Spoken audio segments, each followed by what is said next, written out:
प्रिय मित्रों, जिस केस के बारे में आज मैं बताने वाला हूँ, उसको बताने की प्रेरणा मुझे कोरा नामक जो गूगल में प्लेटफॉर्म है उससे मिली।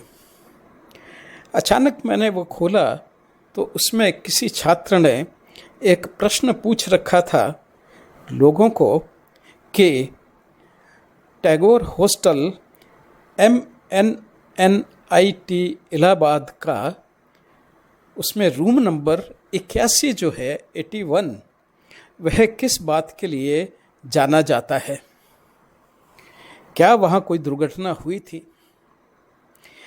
इस प्रश्न को पढ़कर मेरे दिमाग में एकदम से याद आया कि मैंने सन 2008 को एक इस तरह के रूम नंबर 81 जो कि टैगोर हॉस्टल MNNIT जो टेक्नोलॉजी इंस्टीट्यूट है उसके एक छात्र के बारे में ओपिनियन दिया था जो कि इलाहाबाद का ही था। उस छात्र का नाम मुझे याद था कि अलकेश्वर मिश्रा है, सन ऑफ श्री राकेश कुमार मिश्रा। उनके फादर भी एक इंजीनियरिंग कॉलेज में बरेली में वहाँ पे पढ़ाने का काम करते थे, यानी कि वो भी एक इंजीनियर ही रहे होंगे। मैंने अपनी याद किया कि हाँ, बिल्कुल यह केस मैंने किया था और यह केस मुझे इलाहाबाद के पुलिस ने रेफ़र किया था थ्रू कोर्ट। एक कोर्ट SDM का ऑर्डर लगा करके और इस केस को मेरे पास भेजा गया था। वह मुझे बिल्कुल अक्सर से याद आने लगा। घटना कुछ इस प्रकार हुई कि अलकेश्वर मिश्रा जो कि बरेली के रहने वाले थे, इनका 2007 में MNNIT में एडमिशन हो गया मेरिट बेसिस पर। वह आए और 16 जुलाई को उन्होंने अपना एडमिशन 2007 में ही इस कॉलेज में लिया और उसी वक्त उनको एडमिशन के साथ ही सारी फॉर्मेलिटीज़ पूरी करने के बाद हॉस्टल में जो फर्स्ट ईयर के लिए कमरे थे उनमें से एक कमरा टैगोर हॉस्टल में दे दिया गया। वह इस कमरे से खुश नहीं थे, इसलिए उन्होंने एक पत्र लिखा हॉस्टल सुप्रिटेंडेंट को कि मुझे गर्मी से बहुत प्रॉब्लम होती है और मुझे ये डॉक्टरों ने एडवाइस किया है कि कोई ऐसा कमरा दिया जाए जो कमरा थोड़ा ठंडा हो, इसलिए मुझे मेरा कमरा चेंज कर दिया जाए। 3rd फ्लोर पे मेरा कमरा है और वह काफ़ी गर्म है। इस पे एक्शन हो पाता, शायद उससे पहले ही कुछ दुर्घटना हो गई। उसके बाद वह अपने एक साथी के साथ उसी हॉस्टल नंबर टैगोर हॉस्टल में रूम नंबर 81 में ही रह रहा था और उसके साथ एक और छात्र रह रहे थे और एक छात्र जो रूम नंबर 80 में रहता था, 80 में रहता था, वह भी उससे भी उसकी मित्रता हो गई थी। वह रोज़ सुबह उठ करके अपने रूममेट के साथ में अपनी कक्षा अटेंड करने के लिए, क्लास अटेंड करने के लिए निकल जाता था और उसके बाद वो खाना खाने के लिए वापस आता था बीच में और फिर वापस जा कर के अपने पूरी पढ़ाई ख़त्म करके कॉलेज की और उस कमरे में आ जाता था। इन सभी टेक्निकल कॉलेजेस में, मेडिकल कॉलेज हैं, इंजीनियरिंग कॉलेज हैं, चाहे दूसरे कॉलेजेस हैं, रैगिंग की एक बहुत बुरी बीमारी हिंदुस्तान में है। यह रैगिंग सीनियर लोग करते हैं जो नए आने वाले बच्चों को अक्सर लड़कियां और लड़कों को अक्सर लड़के उनकी रैगिंग लिया करते हैं, जिसमें काफ़ी अपमानजनक शब्द बोले जाते हैं। बहुत बार उनको कई तरह की उलूल जुलूल प्रैक्टिसेस करनी पड़ती है, कई बार उनको सेक्स संबंधी कुछ बातें भी बोलनी पड़ती हैं और कई तरह से यह प्रताड़ना नए आने वाले बच्चों को अपने सीनियर से सहनी पड़ती है। यह एक बहुत ही भयावह और बहुत ही गंदा रिवाज है जो हजारों तरह के तरीके अपनाने के बाद भी पूर्ण रूप से बंद नहीं हुआ है। मैं भी हॉस्टल सुप्रिटेंडेंट रहा अपने सीनियर, जब मैं काफ़ी सीनियर प्रोफेसर हो गया था तो मैं भी 3-4 साल तक हॉस्टल सुप्रिटेंडेंट रहा। और एडमिशन के टाइम में मेरा काफ़ी समय इसी बात के लिए जाता था, रैगिंग के इश्यूज़ को सॉल्व करने के लिए और रैगिंग को प्रिवेंट करने के लिए। बहुत बार मैं हॉस्टल में ही रात को रह जाता था, रुक जाता था, इस प्रकार की अनप्लेजेंट परिस्थिति को रोकने के लिए। लेकिन फिर भी इसको पूर्ण रूपेण हम रोक नहीं पाते थे, कुछ ना कुछ तो हो ही जाता था, क्योंकि बच्चों के लेवल पे आप सोच नहीं पाते। उनका दिमाग बहुत ही उस पीरियड में फर्टाइल होता है और वो बहुत ही ज़्यादा चालाक होते हैं, और उनकी चालाकी के साथ जो सीनियर लोग हैं वो उनको पकड़ने में समर्थ नहीं हो पाते। इन बच्चों का भी, इस बच्चे का भी वही रैगिंग हुआ, और उसके लिए अपशब्द और काफ़ी कुछ उलूल जुलूल बातें की गई जिनको वो बिल्कुल भी पसंद नहीं करता था। हालांकि अक्सर ये सभी बच्चों को बातें की जाती हैं, लेकिन साधारणतया बच्चे इनको टॉलरेट कर लेते हैं, इनके साथ में कोप कर लेते हैं। पर कुछ बच्चे इसको कोप नहीं कर पाते, जो ऑलरेडी या तो साइकोलॉजिकली वनरेबल होते हैं या ओवर सेंसिटिव होते हैं।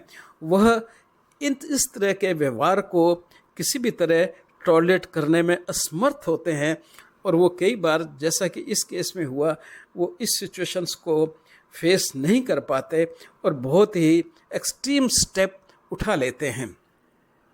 यह बच्चा भी अपने मित्र को कहता रहा कि भाई ये रैगिंग का काम मुझे पसंद नहीं है, ये जो लोग गाली गलौज करते हैं, ये अपशब्द बोलते हैं, यह अपशब्द सुनने का मैं आदी नहीं हूँ और मुझे इससे बहुत ही तकलीफ़ होती है। यह वो अपने मित्र को भी कई बार कह चुका था, लेकिन इसका कोई उपचार नहीं था और वह चुपचाप इसको सहता गया।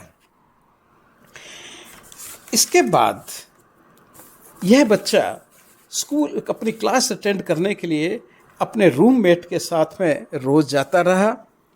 एक दिन अचानक उसने सुबह कहा कि मेरी तबीयत खराब है, और अपने साथी को, अपने रूममेट को कहा कि तुम कक्षा में जाओ, मैं थोड़ा रेस्ट करके आऊँगा।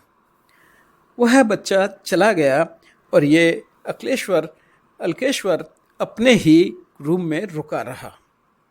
लंच के लिए जब उसका रूममेट वापस आया तो उसने देखा कि कमरे का दरवाज़ा बंद है और बाहर से ताला लगा हुआ है। वह देखकर दंग रह गया। उसने दरवाजे को धक्का दिया खोलने के लिए, चाबी से खोलने की कोशिश की, और फिर अंततः अपनी चाबी से उसने दरवाज़ा खोल ही लिया, क्योंकि उस कमरे की चाबी हर उस अंदर रहने वाले व्यक्ति के पास में रहती थी, छात्र के पास रहती थी। तो उसने अपनी चाबी से उस ताले को खोला, और जब धक्का देने लगे दरवाजे को खोलने के लिए, तो उन्होंने पाया कि दरवाज़ा अंदर से कुंडी लगी हुई है। जब अंदर से कुंडी लगी हुई है तो दरवाजे को पीटा गया। तब भी खिड़की से किसी ने झांक करके देखा तो पाया कि अल्केश्वर जो है वो फांसी पे लटका हुआ है पंखे के साथ में। गले में एक चादर है और चादर के साथ में कुछ एक नायलॉन का लिगेचर मार्क भी दिखाई दे रहा है। तुरंत दरवाज़ा तोड़ा गया, उसको उन दोनों बच्चों ने नीचे उतारा, यानी कि रूम नंबर 80 वाले बच्चे ने और उसका जो रूममेट था उन्होंने उसको नीचे उतारा, और पास ही एक हॉस्पिटल था, उस हॉस्पिटल में उसको ले गए। हॉस्पिटल जाने पर हॉस्पिटल के डॉक्टरों ने उनका एग्जामिन किया और मृत घोषित कर दिया कि यह तो आने के साथ ही, यानी कि ब्रॉड डेड उनको डिक्लेयर कर दिया। इसके साथ ही लड़के ने सबको इन्फॉर्म किया और हॉस्पिटल वालों ने पुलिस को इन्फॉर्म किया, और पुलिस ने FIR लगा करके और इस केस का इन्वेस्टिगेशन अपने हाथ में ले लिया और उन्होंने सब लोगों के जो भी वहाँ थे उन सब के बयान नोट किए और बयान लेने के बाद में, कमरे का निरीक्षण करने के बाद में, उन्होंने डेड बॉडी को पोस्टमार्टम के लिए सिविल सर्जन के पास भेज दिया। डॉक्टर जिन डॉक्टरों ने उनका पोस्टमार्टम किया वो थे डॉक्टर AK सिंह, जो कि कंसल्टेंट सर्जन थे वहीं सिविल हॉस्पिटल में। उन्होंने इनका पोस्टमार्टम किया और पोस्टमार्टम करने के बाद उन्होंने लिखा कि गर्दन पे कुछ कंट्यूजन और एब्रेजन है, कुछ कंट्यूजन के नीचे काफ़ी डैमेज है, उसका उन्होंने वर्णन भी किया और साथ में इसका वीडियोग्राफ भी बनाया गया। पूरे पोस्टमार्टम का वीडियोग्राफ भी उन्होंने बनाया। उन्होंने अपनी रिपोर्ट लिखी जिसमें सब इंटरनल ऑर्गन को कंजेस्टेड यानी कि एस्फिक्शियल डेथ के साथ में मिलती जुलती सारी फाइंडिंग्स उसमें दिखाई गई, लेकिन उन्होंने कहा कि कॉज ऑफ डेथ जो है वो asphyxia as a result of throttling है। थ्रॉटलिंग हम उसको कहते हैं जब गले को कोई हाथों से दबाता है, अपने हाथों से जब कोई किसी के गले को दबाता है और मार देता है, उसको थ्रॉटलिंग कहा जाता है। अब थ्रॉटलिंग अक्सर क्या इनवेरिएबली होमिसाइडल होती है, मर्डर के केस में होती है, क्योंकि अगर आप अपना गला दबाएंगे, अगर बहुत ज़्यादा डिटर्मिनेशन है, दबाए रखेंगे, तो फिर भी एक ऐसी स्थिति आएगी जब आपकी कॉन्शियसनेस जो है लूज होने लगी तो आपका हाथ अपने आप लूज हो जाएगा। इसलिए सेल्फ थ्रॉटलिंग पॉसिबल नहीं होती और थ्रॉटलिंग को अक्सर होमिसाइडल या मर्डर ही माना जाता है। वैसा ही पुलिस ने किया और उसी हिसाब से वो इसमें इन्वेस्टिगेशन करने लगे। बाहर से ताला बंद होना इस बात को द्योतित करता था कि शायद कोई अंदर जाके बाहर गया है। उसी वक्त जो अंदर से कुंडी लगी थी, कुंडियाँ बंद थी, वो इस बात को प्रकट करते थे कि नहीं, बाहर से अंदर कोई नहीं आया है, ये सब जो किया है वो अंदर के व्यक्ति नहीं किया है, सब चीज़ उसी के कारण है, क्योंकि अगर ऐसा बाहर से कोई आता तो अंदर कुंडी तो नहीं लगा सकता। और यहाँ पे उस कमरे की 81 नंबर कमरे की कुंडी बंद थी अंदर से। अब अंदर से कुंडी लगना हमेशा ये शो करता है कि व्यक्ति स्वयं अंदर था और उसको किसी ने आके मारा नहीं या उसको किसी ने आके डिस्टर्ब नहीं किया। लेकिन दूसरी तरफ बाहर का ताला लगा होना किसी और बात की तरफ द्योतक करता है। खैर, इसीलिए शायद डॉक्टर साहब ने उसको थ्रॉटलिंग की तरफ उनका इशारा गया होगा, क्योंकि जो पुलिस इन्वेस्टिगेशन में स्टेटमेंट दिया गया था वो इसी तरह का था उनके रूममेट द्वारा। अब पोस्टमार्टम के बाद उन्होंने 302 में कार्रवाई शुरू कर दी, लेकिन अधिकारियों ने जब डिस्कस किया, अब ये बहुत मैटर सीरियस है कि अगर थ्रॉटलिंग लेकर के हम चलते हैं तो यानी कि वह मर्डर है तो किसी और बच्चे ने उसको मारा है। उस हिसाब से ये बिल्कुल होमिसाइड था। तो पुलिस ने अपनी सोच के बाद में, पर्टिकुलरली उनका एक नोट मिलने के बाद में, जिस नोट में उन्होंने लिखा था यह एक तरह का सुसाइड नोट था। इस सुसाइड नोट के कारण यह गुत्थी सुलझ गई और यह जल्दी ही पुलिस को उसके रूम से मिल गया था। इस नोट में उन्होंने बड़ा स्पष्ट रूप से लिखा और वह भी एक पढ़ने लाया गया, क्योंकि ये उसकी बहुत ही विचित्र मानसिक स्थिति को भी व्यक्त करता है। उसमें उन्होंने कहा कि यहाँ कोई फिजिकल टॉर्चर तो नहीं किया गया, लेकिन सर झुकाओ, गालियाँ सुनो, ये ब्रैकेट में लिखा है, इसलिए मैं तो चला, और भी लाशें मिल सकती हैं। सर सीनियर्स, सुधर जाओ, नहीं तो होल टाइम लाशें उठाते उठाते थक जाओगे। मैं भी तुमको एक साथ उड़ा विचार किया जाए। हा हा हा, बंदे मातरम। अब इस सुसाइड नोट को जब हम देखते हैं, इसको आप पढ़ना चाहते हैं तो जो दिए गए पत्र हैं साथ में, उनमें ढूंढ के आप पढ़ सकते हैं। उसमें देख के इसको आप पढ़ सकते हैं और इसको स्वयं आप एनालाइज कर सकते हैं अगर आप इसमें इंटरेस्ट रखते हैं तो। खैर, यह सुसाइड नोट एक विचित्र सी परिस्थिति को इंडिकेट करता है। एक तरफ जहां वो ये कह रहे हैं कि मैं सुसाइड इसलिए कर रहा हूं कि मुझे सर झुकाने को बोला जाता है और गालियां दी जाती हैं, यानी कि दो ही बातें उन्होंने लिखी है। और ये लिखा है कि फिजिकल टॉर्चर मेरा बिल्कुल नहीं हुआ है। तो फिजिकल टॉर्चर नहीं है, सिर्फ कुछ वर्बल चीज़ें उनको कही गई हैं और उसी से वो इतना पर्टर्ब्ड हो गया है कि मैं तो चला, ये उसने लिख दिया। और भी लाशें मिल सकती हैं और सीनियर्स को ये कह रहा है कि सुधर जाओ, नहीं तो सारी लाशें जो है उठाते उठाते तुम थक जाओगे, यानी कि और बच्चे भी सुसाइड करेंगे। और साथ में ये भी लिखता है कि मैं भी तुम सबको उड़ा दिया जाए। और फिर एक हा हा हा हा 3 बार उसने हा हा हा लिखा है और फिर वंदे मातरम भी लिखा है।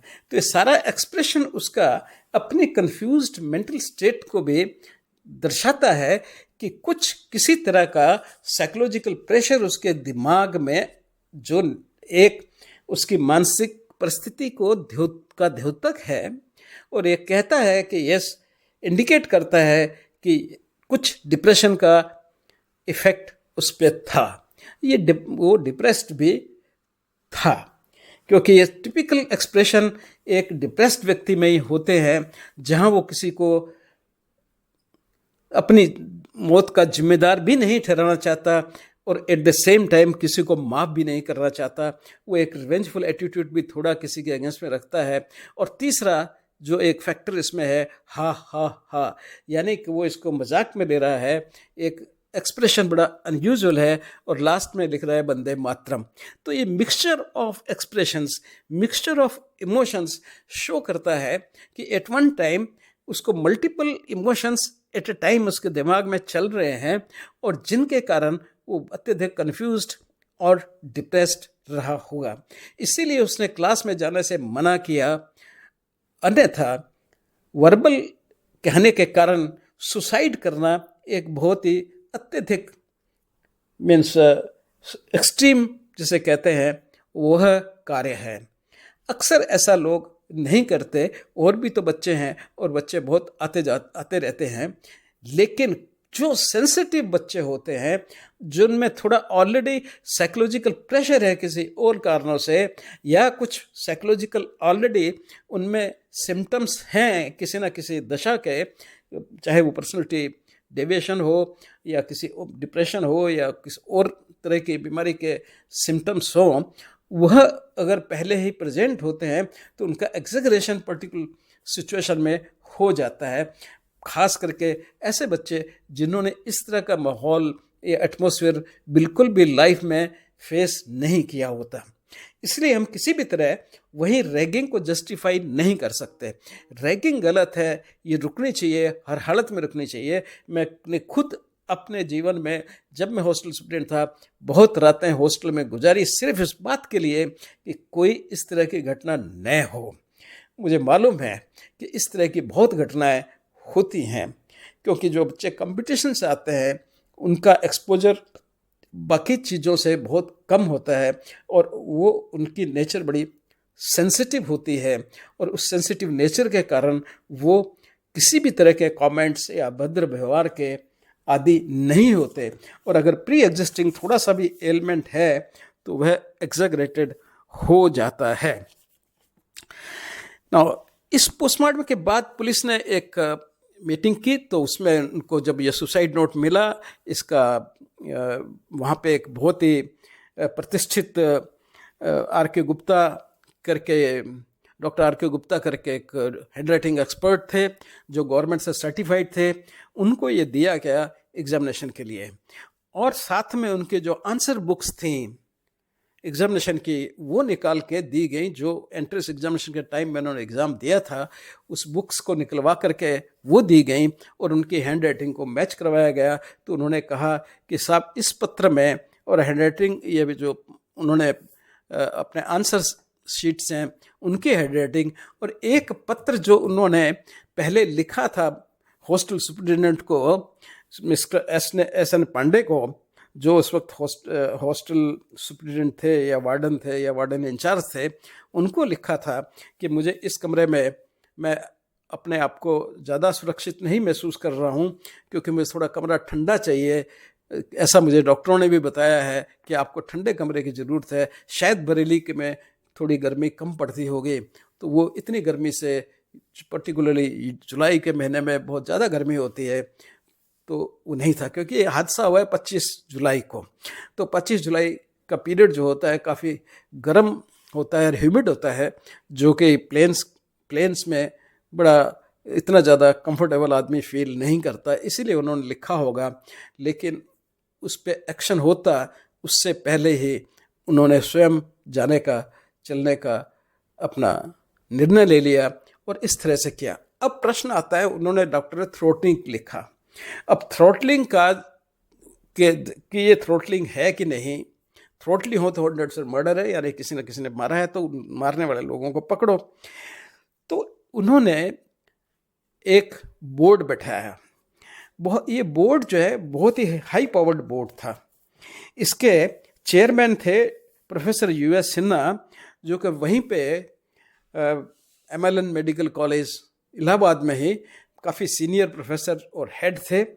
और उनके साथ थे RP सिंह, जो कि TB हॉस्पिटल के मेडिकल सुप्रिटेंडेंट थे, और डॉक्टर वाई के पाठक, जो कि मेडिको लीगल कंसल्टेंट थे उस वक्त गवर्नमेंट ऑफ यूपी को, और उनका ऑफिस लखनऊ में था, जो कि स्टेट के मेडिको लीगल कंसल्टेंट थे या एडवाइजर थे। तीसरे व्यक्ति थे जावेद उस्मानी, जो काफ़ी सीनियर प्रोफेसर थे जवाहरलाल नेहरू मेडिकल कॉलेज अलीगढ़ में। और इस तरह से यह एक बहुत ही जो हाई पावर्ड बोर्ड बनाया गया। इस बोर्ड ने इसको एग्जामिन किया, और एग्जामिन करने के बाद में उन्होंने कहा कि इसको ऑल इंडिया किसी नेशनल इंस्टीट्यूट में रेफ़र किया जाए, जैसे कि all India institute of medical sciences है, वहाँ पे रेफ़र किया जाए। उसी आधार पे उन्होंने अपनी रिकमेंडेशंस दी कि कॉन्ट्राडिक्शन हैं पोस्टमार्टम रिपोर्ट में, और लेकिन ये पोस्टमार्टम रिपोर्ट में जो कॉन्ट्राडिक्शन है वो बेटर होगा कि किसी नेशनल लेवल के इंस्टीट्यूट में भेजा जाए, जैसे कि all India institute of medical sciences है, और वहाँ से इस पर एक ओपिनियन लिया जाए। 5/9/2007 को उन्होंने मेरे को एक पत्र प्रेषित किया, वहाँ के DIG ने, इलाहाबाद DIG ने, और हमने उस पर काम करना शुरू किया।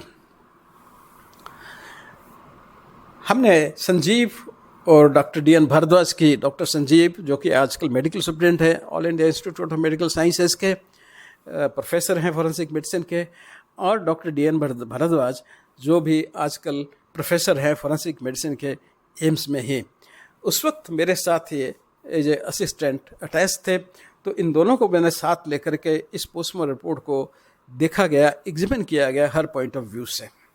नंबर 1, 2 तरह के लिगेचर यूज हुए थे, एक चादर थी और साथ में एक नायलॉन की रस्सी थी।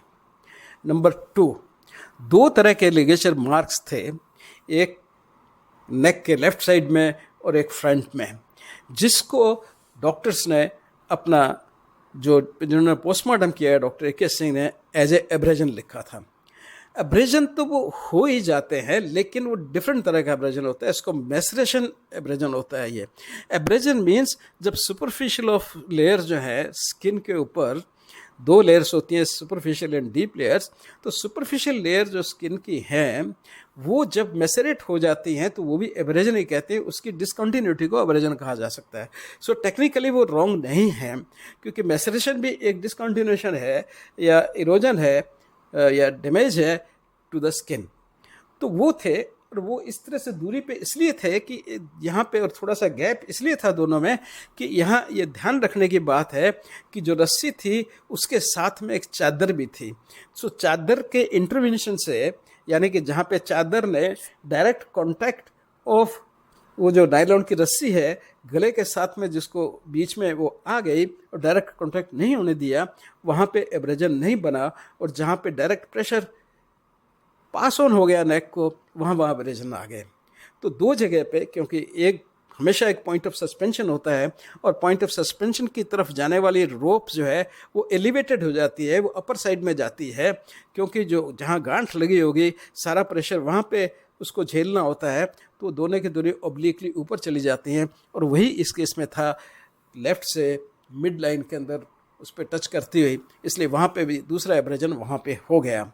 नेक में उन्होंने कुछ कंफ्यूजन जैसा दिखाया था, लेकिन जो अब्रेजन के ऊपर ही था, एक नंबर 1। नंबर 2, नेक का डिसेक्शन, क्योंकि इसका वीडियो बनाया गया था तो वो वीडियो भी हमको भेजा, तो जब हमने देखा पाया कि नेक के डिसेक्शन के टाइम में हमेशा नेक सबसे बाद में खोली जाती है, चेस्ट ऑर्गन को निकालने के बाद, ब्रेन को निकालने के बाद फिर आप इसको नेक को ओपन करते हैं, जिससे कि सारा ब्लड उस फील्ड से बाहर आ जाए और आपको बिल्कुल एवास्कुलर एकदम क्लीन एरिया मिले, जिसमें आप बोन्स की डैमेज को और बाकी चीज़ों को डिफ्रेंशिएट कर सकें। क्योंकि कुछ पोर्शन हैंगिंग में खास करके जहाँ पे वो 10 मिनट से ज़्यादा होती है, कुछ चेंजेस पोस्टमार्टम भी होते हैं, क्योंकि प्राण तो निकल जाएगा लेकिन आदमी लटका रहेगा, तो उससे वो चेंजेस जो होंगे टाइम से, प्रेशर से, वो पोस्टमार्टम चेंजेस कहलाएंगे। तो एक्चुअली जो हैंगिंग का लिगेचर होता है या नीचे गर्दन में चेंजेस आते हैं, वो कुछ एंटेमार्टम और कुछ पोस्टमार्टम भी होते हैं, क्योंकि आदमी काफ़ी देर तक लटका रह सकता है। इस केस में भी आशंका है कि काफ़ी देर तक लटका रहा होगा, तो इसलिए वो दोनों तरह के चेंज होते हैं। दोनों को डिफ्रेंशिएट करने के लिए नेक का डिसेक्शन लास्ट में किया जाता है, जो कि इसमें नहीं था, जैसा कि वीडियो से दिखाई दे रहा था। और अगर आप हेड और नेक से पहले खोल लेते हैं, ब्रेन को निकालने से पहले आप खोल लेते हैं, तो जो ब्लड वेसल्स एनग्रोज्ड है ड्यू टू एस्फिक्सिया, क्योंकि चाहे थ्रोटलिंग हो चाहे आपका हैंगिंग हो, दोनों में मैकेनिज्म तो एक ही है, अक्लूजन ऑफ ब्लड वेसल्स, तो वो तो दोनों में होगा। तो ब्लड जो वहाँ लोकल कलेक्ट होता है वह अक्सर बाहर आ जाता है और गलती से उसको लोग मिस इंटरप्रेट कर सकते हैं एज ए कंट्यूजन। ऐसा ही इस केस में हुआ था। इस तरह से हमने उसका पूरा फाइनल डिस्कशन करते हुए इसका रिप्लाई 7/2/2008 को मेरे सिग्नेचर और संजीव और भारद्वाज के सिग्नेचर के साथ में हमने ये रिप्लाई बना के उनको भेजा। उसके बाद उन्होंने और फर्दर इन्वेस्टिगेशन किए और फाइनली उन्होंने इस केस को सुसाइड का केस मान करके, और उसका क्लोजर इसी तरह से हुआ जो सब जगह एक्सेप्ट हो गया। और उसके बाद जब मैं इलाहाबाद गया तो उन्हीं पुलिस ऑफिसर्स ने, जिनको मैंने ये अपने ओपिनियन बना के भेजे थे, उन्होंने मुझे कहा कि साहब इस बात पे आप एक लेक्चर भी लीजिएगा, कैसे सेकंड ओपिनियन देना चाहिए सभी एसएचओस को। और मुझे अच्छी तरह से याद है कि मैंने एक लेक्चर इलाहाबाद के सारे ऑफिसर्स के सामने इस इशू पे डिटेल में डिस्कस किया था। धन्यवाद। तो ये थी कहानी इलाहाबाद की अलकेबशर मिश्रा जी की। धन्यवाद। फिर मिलते हैं जल्दी ही।